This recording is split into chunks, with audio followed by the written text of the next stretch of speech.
Republicans are in a fierce battle to maintain control of the Senate, where they are defending a whopping 24 seats on Tuesday, compared to just 10 for Democrats. And new polls out this week show the race tightening in some key states. In Wisconsin, incumbent Republican Senator Ron Johnson appears to be closing the gap with Democrat Russ Feingold, whose lead is now less than 3 points in the latest Real Clear Politics average, down from almost 7 last week. But in Pennsylvania, it's the Democrat who is gaining, with Katie McGinty overtaking incumbent Republican Senator Pat Toomey. She now leads in the Real Clear Politics average by almost 3 points.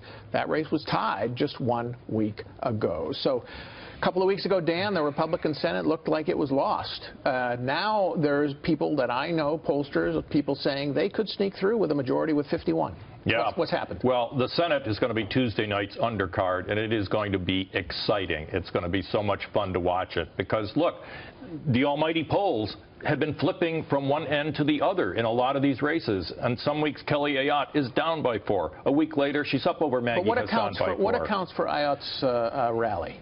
Well, I think because Ayotte has been running a pretty strong campaign. Most of these Republicans have found their feet. Pat Toomey in Pennsylvania, and maybe not so much Richard Burr in North Carolina. He's been having problems.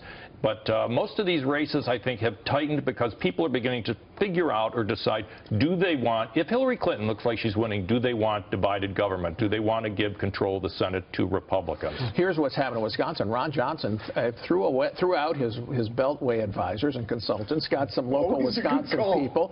He started running excellent ads that reminded people who he is, a manufacturer, an outsider, not somebody who's part of the problem. And Russ Feingold, others have been reminding them that he was a 3-term senator. Yes. He's got nothing. He's bringing nothing new to the table. So that has reshaped that race. What about Toomey, though? Because Toomey has been doing well in the Philadelphia suburbs, where you got to do well if you're a Republican. Not so well in the western part of the state. Well, Toomey, that race is always going to be a squeaker. I mean, it was a squeaker for Toomey to get in. It's just a very closely divided state. But Toomey's a quality candidate. I have not ruled him out yet. And I think he's typical of the candidates that are up this cycle in the Senate, whether you're talking about Marco Rubio, Ron Johnson, Pat Toomey. These are strong candidates. And I think the left and the Democrats overplayed their hand a little bit with the Trump card, just going out there and saying, we're going to link every Republican candidate to Donald Trump and drag them down. It hasn't worked as planned. Todd Young in Indiana also sneaking ahead of Evan Bayh, the former senator and former governor.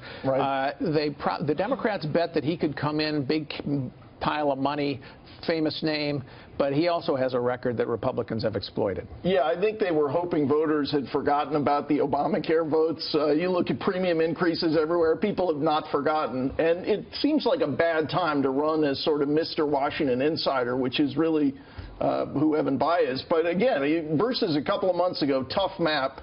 You talk about the Real Clear average. If every senator ahead wins in that average, Republicans end up with 52 seats. So this is definitely much better than where they thought they were going to be a while ago. We're going to see as it closes here. I like Ron Johnson closing hard in Wisconsin. Richard Burr, he's made some mistakes in North Carolina, but his opponent, ACLU lobbyist, probably too far left for the state. She ended up having to say that she lobbied against a sex offender registry, but actually she was for it. Here's the problem with Burr, though. He took that race for granted. He didn't go after. He thought he had an easy opponent, and he hasn't really rehabilitated his own image. He's been attacking her on the same points you're making, but he hasn't shown people, okay, vote for me. That's one way. Roy Blunt in Missouri has actually rehabilitated himself in some ways with some positive ads. You haven't seen that in North Carolina. He's in trouble, though. He's been painted as an insider. He and his family lobbyists, and it's working for his opponent there. Kim, how do you see it? What are your sources telling you about this Senate campaign? Any surprises you expect? Well, there is a lot of worry about Missouri in particular and Roy Blunt, and that could be one of the surprises of the night. The Republicans are doing much better than they were a week ago.